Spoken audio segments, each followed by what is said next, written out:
யோசிச்சு பாருங்க, ஒரு காலத்துல தமிழ் சினிமா எப்படி இருந்துச்சுன்னு. பெரும்பாலும் ஸ்டுடியோக்களுக்குள்ளேயே செட் அமைச்சு ஒரு சின்ன வட்டத்துக்குள்ள தான் கதைகள் சுழன்று கொண்டிருந்தன. நகரத்து வாழ்க்கையையும் பகட்டான மனிதர்களையும் மட்டுமே பார்த்து பழகிய ரசிகர்கள். அப்போதான் தமிழ்நாட்டின் தென்கோடியிலிருந்த அல்லிநகரம் என்ற கிராமத்திலிருந்து ஒரு புயல் கிளம்பியது. அதுவரை தமிழ் சினிமா பார்த்திடாத கிராமத்து மனிதர்களின் வியர்வையையும் காதலையும் கண்ணீரையும் இரத்தமும் சதையுமாக திரையில் வடித்தது அந்த புயல். தமிழ் சினிமாவின் இலக்கணத்தையே மாற்றி எழுதிய அந்த புயலின் பெயர் பாரதி ராஜா. தேனி மண்ணிலிருந்து புறப்பட்டு தமிழ் சினிமாவின் போக்கையே மாற்றிய ஒரு கலைஞனின் கதை இது.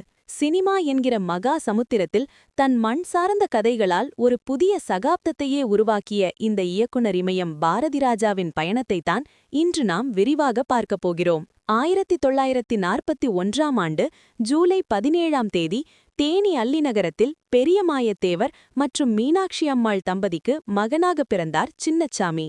ஆமாம், இதுதான் பாரதிராஜாவின் இயற்பெயர். பசுமையான வயல்வெளிகளும் கரடுமுரடான மலைகளும் வெள்ளந்தியான மனிதர்களும் கொண்ட அந்த மண்தான் பிற்காலத்தில் அவருடைய படங்களுக்கான உயிருள்ள களமாக மாறியது. பள்ளி பருவத்திலேயே நாடகங்கள் எழுதுவது இயக்குவது என பட்டையை கிளப்பினார். ஊர் சிரிக்கிறது, சும்மா ஒரு கதை போன்ற நாடகங்கள் உள்ளூரில் அவருக்கு ஒரு இளம் கலைஞன் என்ற அடையாளத்தை கொடுத்தன. அந்த நாடக மேடைகள்தான் பிற்காலத்தில் தமிழ் சினிமாவின் போக்கையே மாற்றப்போகும் ஒரு பிரம்மாண்ட இயக்குனருக்கான பயிற்சிக் களமாக அமைந்தன. ஆனால் கனவுகளுடன் சென்னைக்கு ரயிலேறிய சின்னச்சாமிக்கு கோடம்பாக்கம் சிவப்பு கம்பளம் விரித்து வரவேற்கவில்லை. சினிமா மீதான காதலுடன் வாய்ப்பு தேடி ஒவ்வொரு ஸ்டுடியோவாக ஏறி இறங்கினார். இந்த போராட்ட காலத்தில்தான் கன்னட திரைப்பட உலகின் முக்கிய இயக்குனரான புட்டண்ணா கனகலிடம் உதவி இயக்குனராக சேரும் வாய்ப்பை பெற்றார். அது ஒரு முக்கியமான தொடக்கம். அதைத் தொடர்ந்து பி. புல்லையா, எம். கிருஷ்ணன் நாயர், ஏ. ஜெகநாதன் என பல ஜாம்பவான்களிடம் உதவி இயக்குனராக பணியாற்றினார். ஒவ்வொரு படப்பிடிப்பு தளமும் அவருக்கு ஒரு பல்கலைக்கழகமாக இருந்தது.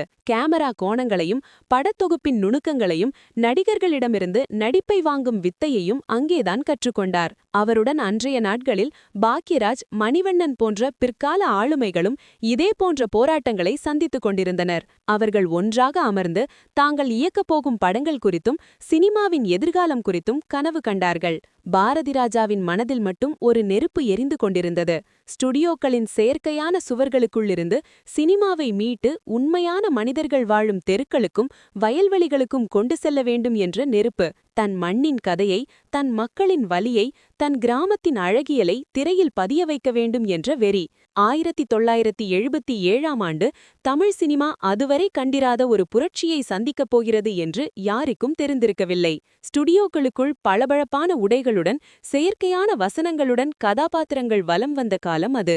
அந்த சமயத்தில்தான் பாரதிராஜா என்ற இளைஞன் ஒரு படத்தை தொடங்கினார். தயாரிப்பாளர் எஸ். ஏ. ராஜ்கண்ணுவின் நம்பிக்கையால் அந்த படம் மிகப்பெரிய நட்சத்திர பட்டாளத்துடன் வண்ணத்தில் உருவானது. அந்த படத்தின் பெயர் 16 வயதினிலே. தமிழ் சினிமாவின் சரித்திரத்தை 16 வயதினிலேக்கு முன் 16 வயதினிலேக்கு பின் என்று பிரித்த ஒரு மைல்கல்.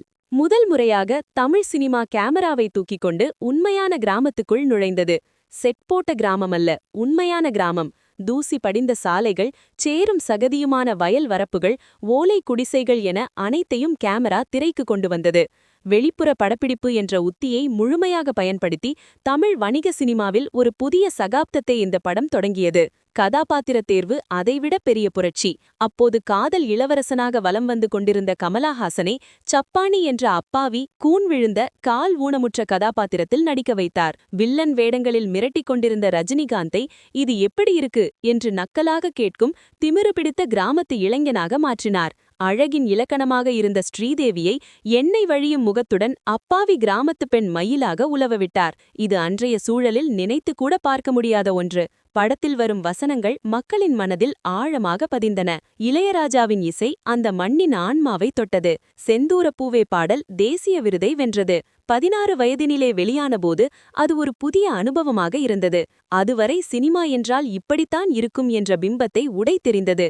ஒரு கிராமத்து பெண்ணின் காதல், அவளை சுற்றியுள்ள மனிதர்களின் குணாதிசயங்கள் என அனைத்தையும் அப்பட்டமாக யதார்த்தமாக பதிவு செய்தது. படம் 175 நாட்களுக்கு மேல் திரையரங்குகளில் ஓடி மகத்தான வெற்றி பெற்றது. பாரதிராஜா என்ற பெயர் ஒரே நாளில் தமிழ் சினிமாவின் தவிர்க்க முடியாத சக்தியாக உருவெடுத்தது. 16 வயதினிலே கொடுத்த வெற்றி பாரதிராஜாவை ஒரு வட்டத்துக்குள் அடைக்கவில்லை.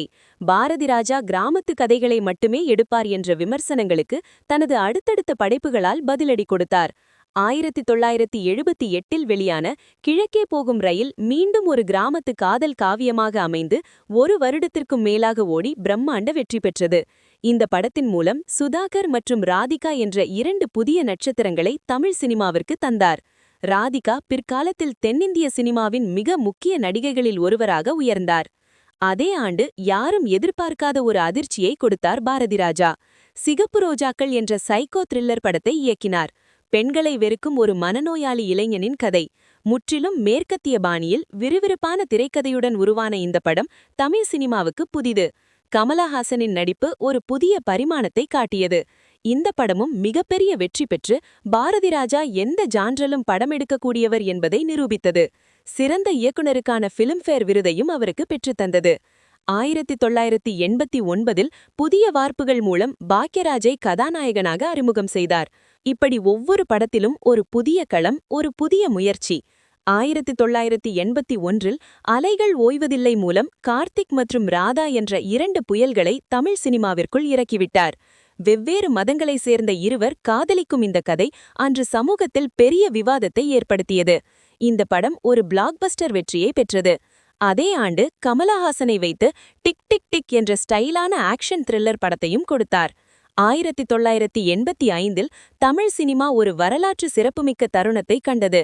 அதுவரை நடிகர் திலகம் என்று சிம்மாசனத்தில் அமர்ந்திருந்த சிவாஜி கணேசனை பாரதிராஜா தனது முதல் மரியாதை படத்திற்காக இயக்கினார். வயது முதிர்ந்த ஒரு கிராம தலைவருக்கும் ஒரு இளம் பெண்ணுக்கும் இடையில் மலரும் புனிதமான உறவை சொன்ன கதை இது. சிவாஜி கணேசனிடமிருந்து அதுவரை யாரும் கண்டிராத ஒரு யதார்த்தமான நடிப்பை பாரதிராஜா வெளிக்கொண்டு வந்தார். இந்த படம் விமர்சன ரீதியாகவும் வணிக ரீதியாகவும் மிகப்பெரிய வெற்றி பெற்றதோடு சிறந்த தமிழ் திரைப்படத்திற்கான தேசிய விருதையும் வென்றது. 1987இல் வேதம் புதிது என்ற படம் சாதிய ஏற்றத்தாழ்வுகளை துணியமாக கேள்விக்குள்ளாக்கியது. இந்த படமும் பிற சமூக பிரச்சினைகள் குறித்த சிறந்த திரைப்படத்திற்கான தேசிய விருதை வென்றது. 90களிலும் அவரது வெற்றி பயணம் தொடர்ந்தது. 1993இல் கிழக்கு சீமையிலே என்ற படம் அண்ணன் தங்கை பாசத்தை ஒரு காவியமாக வடித்தது. 1994இல் கருத்தம்மா என்ற படம் பெண் சிசுக்கொலைக்கு எதிராக ஓங்கி ஒலித்து குடும்ப நலன் குறித்த சிறந்த திரைப்படத்திற்கான தேசிய விருதை பெற்றது. 2001இல் கடல் பூக்கள் படத்திற்கு சிறந்த திரைக்கதைக்கான தேசிய விருதையும் வென்றார் பாரதிராஜா. அவர் தொட்டதெல்லாம் வெற்றியாகவும் விருதுகளாகவும் குவிந்தன. ஸ்டுடியோக்களில் முடங்கி கிடந்த சினிமாவை மக்களின் வாழ்க்கைக்குள் கொண்டு சேர்த்ததற்கு தமிழ் ரசிகர்கள் அவருக்கு இயக்குனர் இமயம் என்ற பட்டத்தை சூட்டி மகிழ்ந்தனர். இயக்குனராக உச்சத்தில் இருந்தபோதே பாரதிராஜா தனது கலைப்பயணத்தின் அடுத்த அத்தியாயத்தை தொடங்கினார். அது ஒரு நடிகராக அவரது மறுபிரவேசம். மணிரத்தினத்தின் ஆயுத எழுத்து என்ற படத்தில் அவரது கதாபாத்திரம் அனைவராலும் பாராட்டப்பட்டது. பாண்டிய நாடு, திருச்சிற்றம்பலம், மகாராஜா என பல படங்களில் குணாதிசய வேடங்களில் தனது முத்திரையை பதிப்பினார். குறிப்பாக திருச்சிற்றம்பலம் படத்தில் தனுஷின் தாத்தாவாக அவர் வெளிப்படுத்திய நடிப்பு இளைய தலைமுறை ரசிகர்களையும் வெகுவாக கவர்ந்தது. இயக்கம் மற்றும் நடிப்பை தாண்டி தமிழ் சினிமாவின் அடுத்த தலைமுறையை உருவாக்கும் பணியிலும் தன்னை அர்ப்பணித்து வருகிறார். அவருடன் உதவி இயக்குனர்களாக பணியாற்றிய பாக்யராஜ், மணிவண்ணல், மனோபாலா என பலரும் பிற்காலத்தில் தமிழ் சினிமாவின் முக்கிய ஆளுமைகளாக வலம் வந்தனர். இந்த மரபை தொடரும் விதத்தில் பாரதிராஜா சர்வதேச திரைப்படக் கல்லூரியை நிறுவி இளம் கலைஞர்களுக்கு திரைப்படக் கலையை கற்பித்து வருகிறார். அவரது பங்களிப்பை பாராட்டி இந்திய அரசு 2004ஆம் ஆண்டு அவருக்கு பத்மஸ்ரீ விருதை வழங்கி கௌரவித்தது. இது தவிர 6 தேசிய விருதுகள், 4 தென்னிந்திய பிலிம்பேர் விருதுகள் என எண்ணற்ற விருதுகளையும் அவர் குவித்துள்ளார். சின்னச்சாமி என்ற பெயரில் தேனி அல்லிநகரில் தொடங்கிய ஒரு மனிதனின் பயணம் பாரதிராஜா என்ற பெயரில் தமிழ் சினிமாவின் சிகரமாக உயர்ந்தது. அவர் ஒரு இயக்குனர் மட்டுமல்ல, கிராமத்து மனிதர்களின் உணர்வுகளை, உறவுச் சிக்கல்களை, சமூக பிரச்சினைகளை திரையில் பதிவு செய்த ஒரு வரலாற்று ஆசிரியர். அவரது கேமரா வெறும் காட்சிகளை பதிவு செய்யவில்லை, அது ஒரு காலகட்டத்தின் வாழ்க்கையை அதன் ஆன்மாவோடு பதிவு செய்தது. இயக்குனர் இமயம் என்பது வெறும் பட்டமல்ல, அது தமிழ் சினிமா தன் நன்றி குணத்துடன் கூடிய அவருக்கு சூட்டிய மகுடம். பாரதிராஜாவின் திரைப்பயணம் பற்றி நீங்கள் என்ன நினைக்கிறீர்கள்? என் இனிய தமிழ் மக்களே என்ற குரல் உங்களுக்கு எவ்வளவு பிடிக்கும்? அவரது படங்களில் உங்களின் ஆல் டைம் ஃபேவரட் எது? உங்கள் கருத்துக்களை கீழே கமெண்டில் பதிவு செய்யுங்கள். இந்த தகவல் உங்களுக்கு பிடித்திருந்தால் லைக் செய்து உங்கள் நண்பர்களுடன் பகிருங்கள். தமிழ் சினிமாவின் இதுபோன்ற சுவாரஸ்யமான கதைகளை தொடர்ந்து தெரிந்து கொள்ள எங்கள் சேனலுக்கு சப்ஸ்கிரைப் செய்யுங்கள். நன்றி.